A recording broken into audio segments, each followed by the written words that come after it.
मुख्यमंत्री श्रीजुक्त नवीन पट्टनायक भिसी जरिया नरसिंहपुर मेडिकल को आम हॉस्पिटल रे परिणत करिसथि। नरसिंहपुर मेडिकल पूरा सजाई होइथिला रंगीन आलोकरे।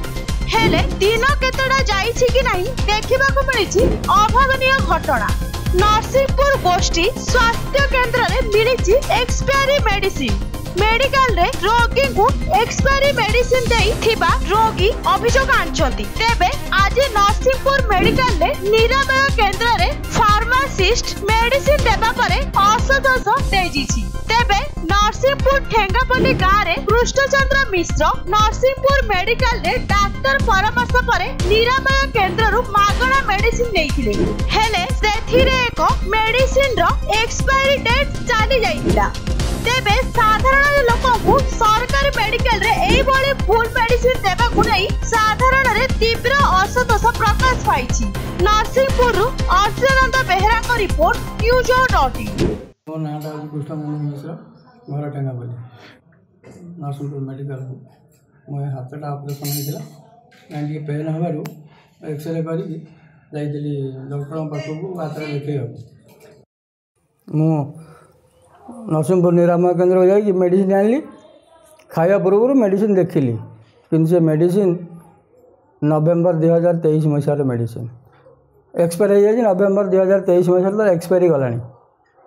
मुझे देखिली बोली जानली सीना अन्य दिन न देखुची तो मेडिसिन खाईदे खाईदे अवस्था तार कौन हम। नवेम्बर मसरे से मेडिसिन एक्सपायरी गला। आम मार्च मसरे खाइबा 5 मासर एक्सपायरी मेडिसिन खाइले लोक अवस्था कौन हम। सरकार तो भल भल मेडिसिन दौरान एक्सपायरी मेडिसिन दिया कहीं।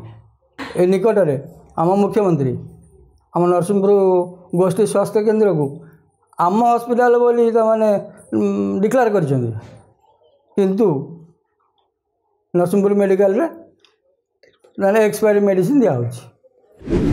देखु ये हूँ नरसिंहपुर एक उपात अंचल।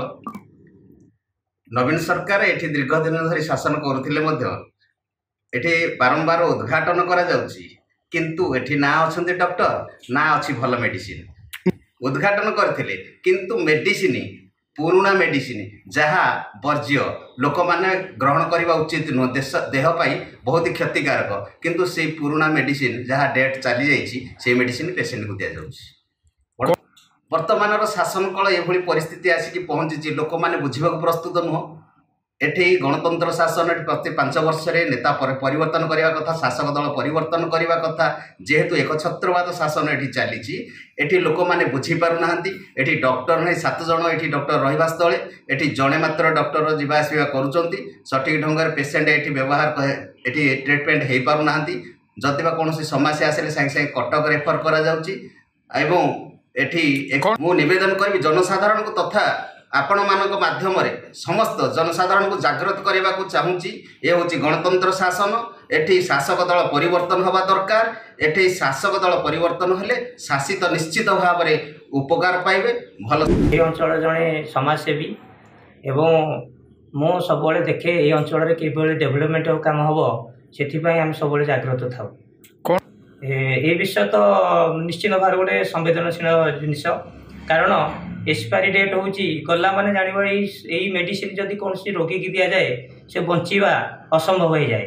किंतु एठी जो शासन चली देवी मिश्रंकर 25 वर्षर शासन एठी डॉक्टर नहांती एवं एठी रोगी माने बहुत हंतसंत सामान्य डायरिया टे कटक रेफर एवं ये अवस्था एठी ये जो प्रकार आज अभियोग विभिन्न प्रकार आसी मेडिकल विरुद्ध में एक्सपायरी डेट रे मेडिसिन बिक्री होती दिया जोटा कि अति स्पर्शकातर एवं एटा आमको बहुत दुखदायक। तो यहाँ तो हास्यास्पद कथा आम हॉस्पिटल लाइट जलुची एवं चकचाक देखा जाउची किंतु ये डॉक्टर 7 जन कागज पत्र जड़े मात्र डॉक्टर ये ड्यूटी कर निजे मो माँ को लेकिन जाइए जार सीरियल 123 पड़ता ये रोगी बचब तो ये बहुत अव्यवस्था।